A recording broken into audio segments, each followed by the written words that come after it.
Certains posent cette question aux chrétiens. Ils disent, si vous, chrétiens, dites et croyez que Jésus-Christ est Dieu, alors pourquoi Jésus priait-il Dieu? Et s'il est Dieu, pourquoi prierait-il? Et pourquoi Jésus dirait-il, mon Père, mon Père? Et à un endroit, Jésus a dit, mon Père est plus grand que moi. Mon Père est plus grand que moi. Et une réponse très succincte. Et nous en avons peut-être parlé hier aussi, mon cher fils. Nous avons touché la base là-dessus. Nous devons comprendre cela. Nous croyons que Dieu s'est fait homme.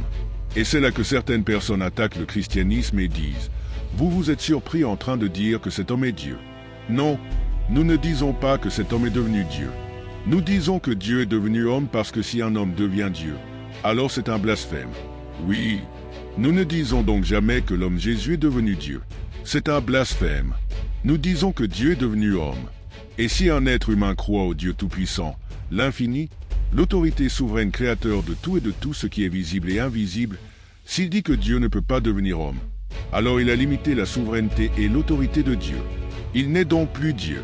Si Dieu ne peut pas être un homme, alors il n'est plus Dieu. Il est limité. Il est limité et je ne peux pas croire en un Dieu limité et fini. Alors Dieu est devenu homme. Quand Dieu est devenu homme, qui est-il maintenant? C'est le Christ.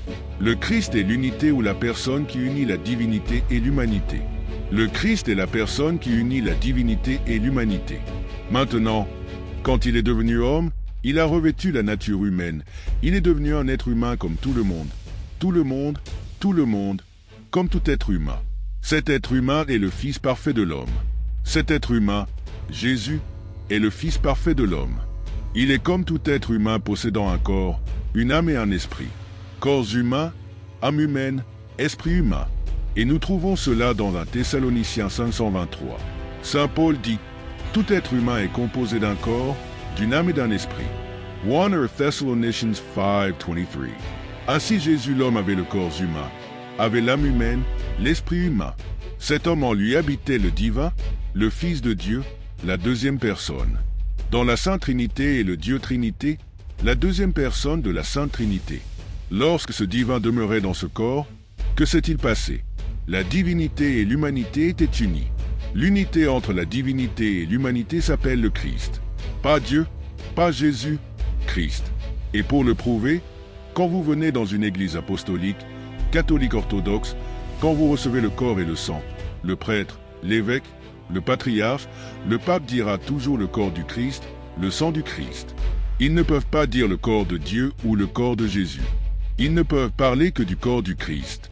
Parce qu'en Christ, leur unité entre la divinité et l'humanité a été rendue possible. Et Christ signifie loin scellé, confirmé par le Dieu Tout-Puissant le Père. Ainsi, en tant qu'être humain Jésus, celui qui a le corps humain, l'âme humaine, l'esprit humain, il prie Dieu. Il n'y a rien de mal à cela. Quel est le problème avec ça? Il prie Dieu, parce que Dieu est le créateur de ce corps. Tu es avec moi. Ainsi, en tant qu'être humain, tout comme tous les humains prient Dieu en tant qu'humain, il partage tout avec nous, sauf une chose en tant qu'humain qu'il n'a jamais partagé avec nous, et c'était le péché.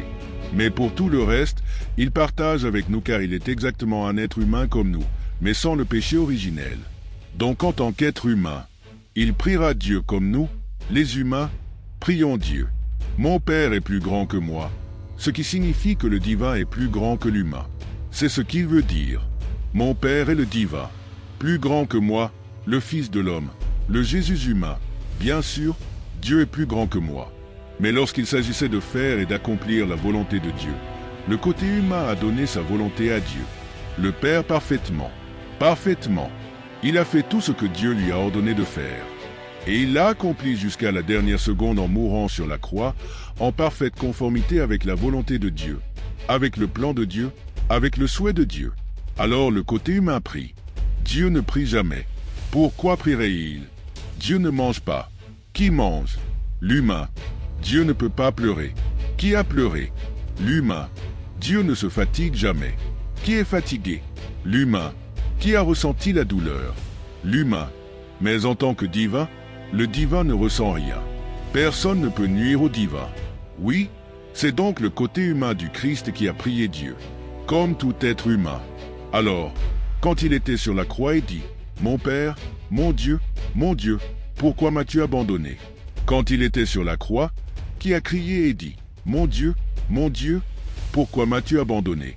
Le Fils de l'homme, pas le Fils de Dieu, le Fils de l'homme, le côté humain a crié et dit, pourquoi m'as-tu abandonné? Quel est le psaume 22, n'est-ce pas? Il faut donc distinguer cela. Il y a le côté divin du Christ et il y a le côté humain du Christ. Ainsi, le côté humain fera comme tout autre être humain.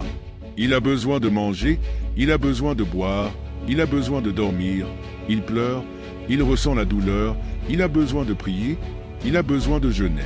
Mais le côté divin, non.